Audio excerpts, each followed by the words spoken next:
I really hate that term. I don't want to be associated with it, even though I kind of fit most of the definition. What is a third place? It's basically somewhere you go that is not home or work for socializing and other things. Basically, doing something that isn't just sitting at home doing nothing or just going to work. Of course, makes me wonder if maybe doctor's offices, dentist offices, etc. could be considered third places for that, but let's take those off the table. Let's say that a third place is non essential. I want to react to this segment from an Ashley Embers video I brought up called How Capitalism Destroyed Community for Profit. I'll give my thoughts as we go and then recap at the end. But before I do that, be sure to give this video a like, subscribe for daily videos, and without further ado, let's find out what she has to say about third places, which, again, from what I've talked about in past videos, like I just said, it has to be somewhere you go for fun to socialize, not somewhere essential. Like, that rules out grocery stores, medical offices, etc.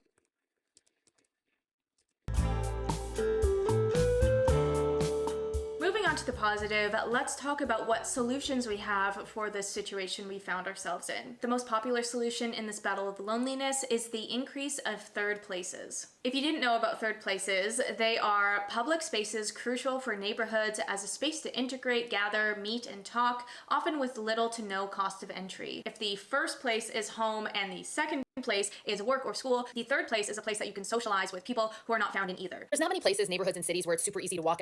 So does that mean doctor's offices and any other offices like that, whether dentist, optometrist, are all fourth places? Or should the third place be those? Or not even that. Grocery stores, if you work at a grocery store, then what does that make it if it's, let's say your second place, I think, what was it she said was said work was? If you didn't know about third places, they are public spaces crucial for neighborhoods as a space to integrate, gather, meet, and talk, often with little to no cost of entry. If the first place is home and the second place is work or school, the third place is a place that you can socialize with people who are not found in either. There's not many places, neighborhoods, and cities where it's super easy to walk everywhere, where you can get a lot of natural exercise, whether it's walking to. So I guess that means, by my logic, if we're adding in other places that we have to go, home is first, work is second. I guess doctor's office would be third.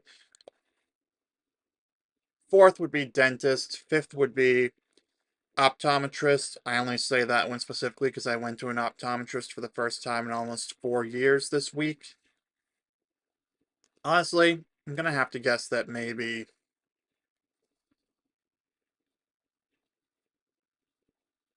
we should just lump medical offices into one category that make it a fourth place. So I guess somewhere where you socialize would be the fifth place. From your house or to the grocery store. This just doesn't exist for most people now. So you have to wake up earlier on your lunch break or after work. You have to go to the gym so you can get in your exercise. Talking, like, people are meant to just talk nonstop, but now we live like really isolated. And then when you are talking, you're probably at work and you're in your professional mode. But people are meant to share their struggles, their stories, everyday thing constantly all the time. And we're not doing that. Kid stuff. There used to be kids running around neighborhoods all the time. Parents didn't have to pay all this extra money to do activities so that their kids can be involved in things. Parents didn't have to drive all over the place. No, they opened their door and there was kids everywhere. But now, That's what the boomers had.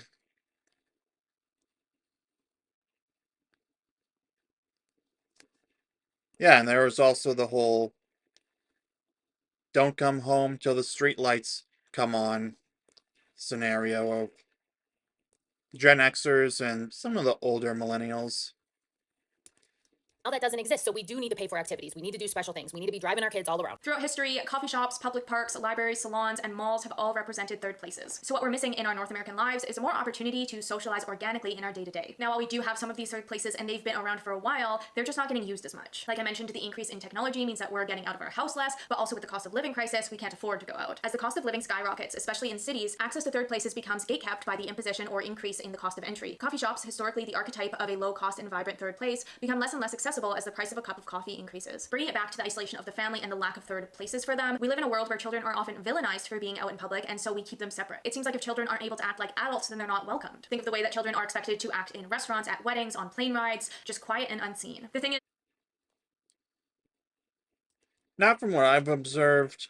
Okay, I think at a certain point, if the parents aren't actually doing their job, then there's a reason to kick out the parents and the kids.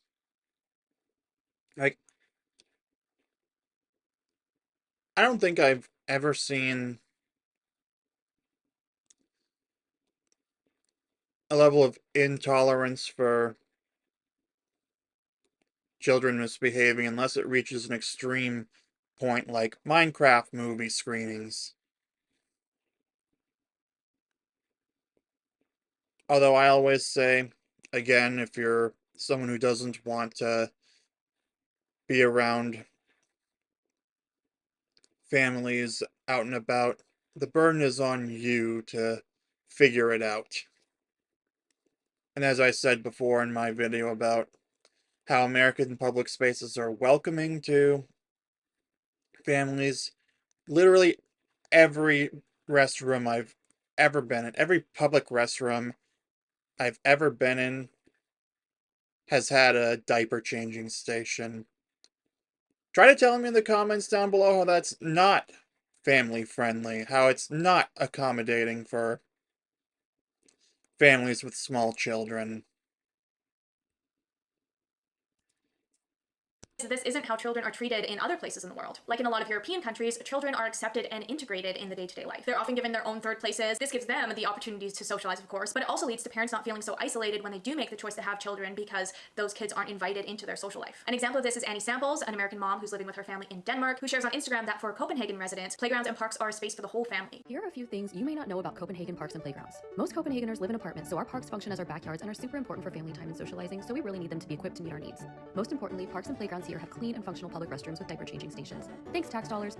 Secondly, So it's like a public backyard. I mean, I think the reason that... now I'm kind of questioning why having your own backyard for as a family is that important.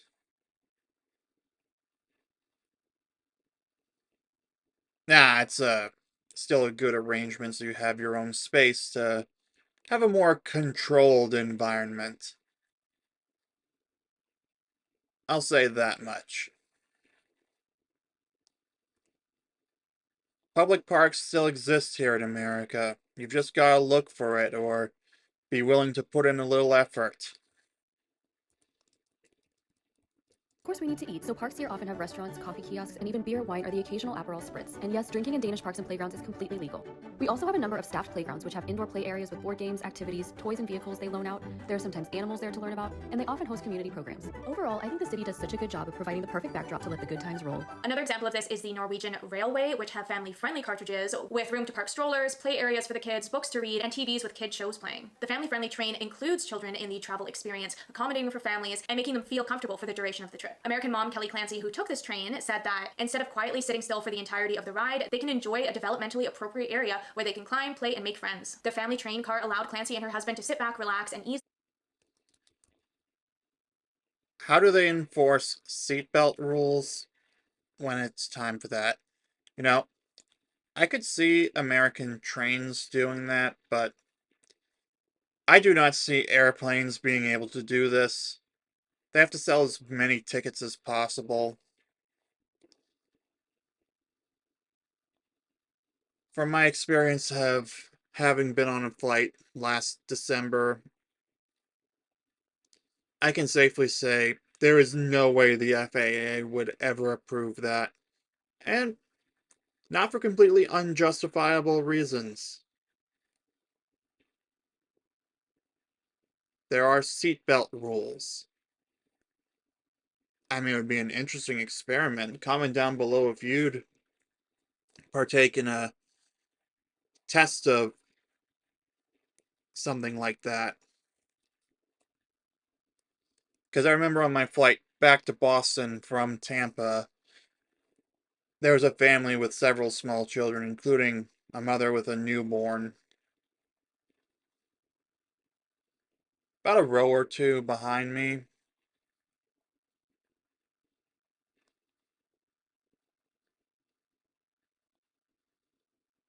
Yeah, I would be genuinely curious about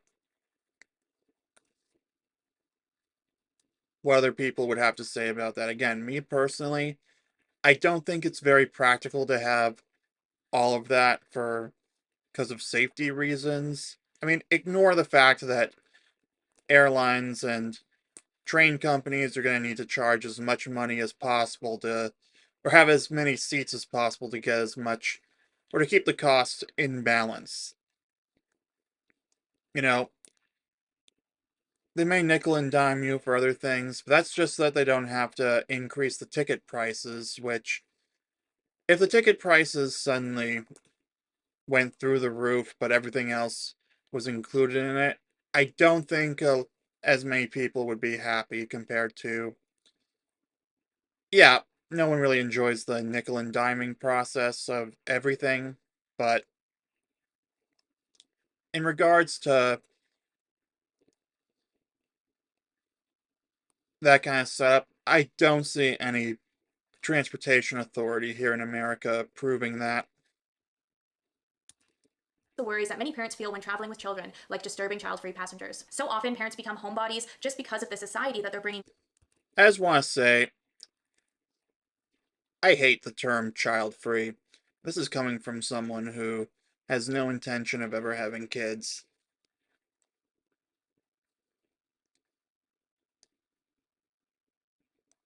Just refer to them as passengers without kids, or solo adult travelers, or adult travelers who are not parents.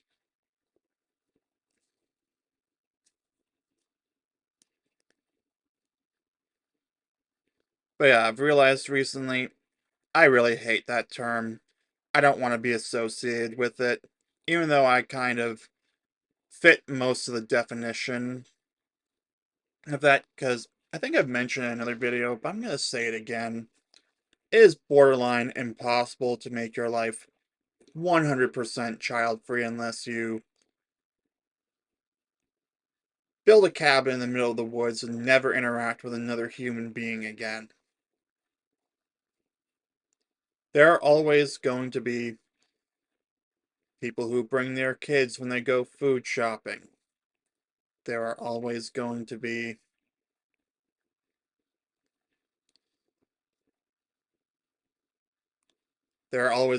people who do have kids, even if the birth rate is plummeting big time. There are still going to be people who do that, who have kids.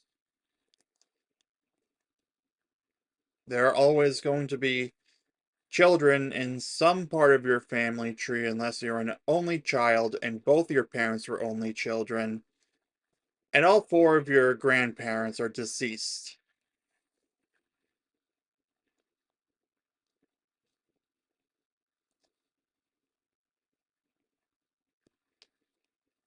In my case, my cousins on my dad's side, each of them have had one child who I send a Christmas or birthday present to now.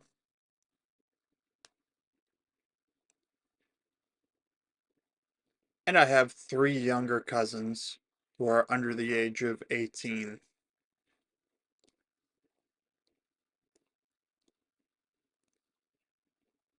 literally, again, you would have to isolate in a cabin in the woods and never see another human being again to truly be child free. Like to make your life free of children in any capacity. Unless we enter a full on children of men situation, I don't think it's really possible. Anyway, enough about that rant. Let's get back to the video. These children into. It can feel like too much work to try and keep your children on their best behavior for an hour in a restaurant, or to put the kids on a plane ride where you know that they aren't capable of sitting down and being quiet for that long. Yesterday, I took my kids to our neighborhood public pool, which has a specific little toddler pool for younger kids that they can play in and feel a little more independent. And they met some other kids and they played for like 2 hours. And then I took them to a restaurant that had a playground outside, and I sat at our outdoor table while they played with other little kids. And then we went home. And the whole time, this whole day, they were calm, regulated, happy kids. And it really made me realize that so much of our struggles as parents, feeling like we're bad parents, feeling like we're irritated, so much of that we are made to feel as though that is a failing on our part, when really it's a failing on society's part. There are not enough third spaces for children. There are not spaces that are accessible to children. And now that I'm aware of this phenomenon of isolating children, I've been taking note when environments are actually welcoming to kids. One instance of this was a brewery in the Lower Mainland here that actually created a Oh, hey, that's the brewery I talked about in a previous video. The one. Spoiler alert, I think the city was right to shut it down, mostly because I disagree with the idea of people drinking alcohol around children, setting a bad example and all that. But you know what? I'm going to show you what she had to say because I'm not trying to bury the lead. its corner so the parents could sit and enjoy their beers in peace. You can bet that this was a huge hit with parents, as it's such a rare occurrence to find an establishment that's both accommodating for the parents and the children. Mind you, I didn't get the chance to go before the BC liquor branch shut it down because As they should have. apparently the kid-friendly area is not compliant with regulations in a liquor primary service area, which is a little bit ridiculous, but while it was around, people loved it. It is not ridiculous. It is. Honestly, I have to ask, why would people not want to be sober around their children? Seriously, you let me know in the comments down below because, well, first you'd have to explain why anyone would willfully drink alcohol in the first place. If you've watched my content, you know how I feel about this. But then you'd also have to explain how it's okay to literally impair your brain functionality when you are responsible for your children or any children. And again, personally, I think you're setting a bad example if you drink around children. Dislike this video if I'm pissing you off. Unsubscribe if you want to. I don't care. This is my stream of consciousness, and I refuse to. Well, if you want to explain it, by all means, go for it. I love the engagement, but you're not likely to change my mind. Let's continue with the video. That being said, if cities could just create infrastructure that integrated children into the world instead of forcing them to be hidden away, the whole family would get more of these opportunities for micro interactions daily. And with that, we could. I'm actually not against that, but there are some things where you just shouldn't have children around. Again, alcohol, moral qualms aside, there's the practical issue about the impaired judgment of the parents who are responsible for them. If you're still typing that long-winded hate comment about how ridiculous you think I am for having that stance, I mean, I'm not going to tell you not to, I'm not going to tell you to stop, but I'm also just going to point out some of these are for good reason. Most of these rules don't just come out of thin air. There's usually a reason. Whether it's wanting to make sure that children don't get a hold of it by accident, which, yes, could happen at like a house party or something that's held in a private home or something like that. But that doesn't mean that we should just increase the risk of it in more public places. Keep the benefits of capitalism that we love without dealing with these drawbacks.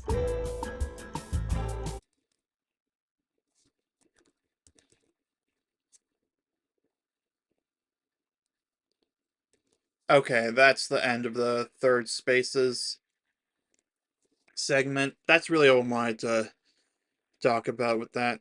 Third spaces, or as I prefer to call them, fifth spaces, or higher number, depending on how many different spaces you would think of where we need to go. So again, home, work/school, medical offices would be the third place. So the fourth place would be, I'd say third place should be grocery stores where you're doing something essential. Most people are just there to get in, get what they need, and then get out. That's actually the thing about third spaces. Most of them aren't places people want to stick around in, families or otherwise. As DBDR said, most people are there for the sake of getting in, getting their shit, and then getting out. It's true, for the most part. When I worked at the movie theater at a staff meeting, one of the managers said to everyone that most people who go to see a movie there want to just go in, see their movie, and then get out.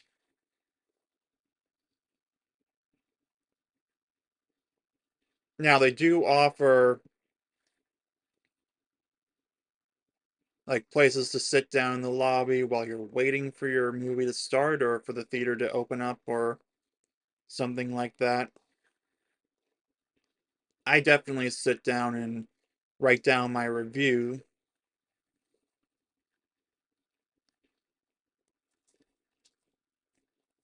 That's just the example in my personal life. Yeah, I could definitely see the movie theater being more of a third space like this if I wouldn't say if they added a playgrounds or anything like that. They have the arcade there. Although back in my mom's day, drive-ins had playgrounds. Not so much anymore. Last time I went to this one that I used to go to all the time when I was younger. This was almost 5 years ago now. Honestly, there was never a playground there in my memory.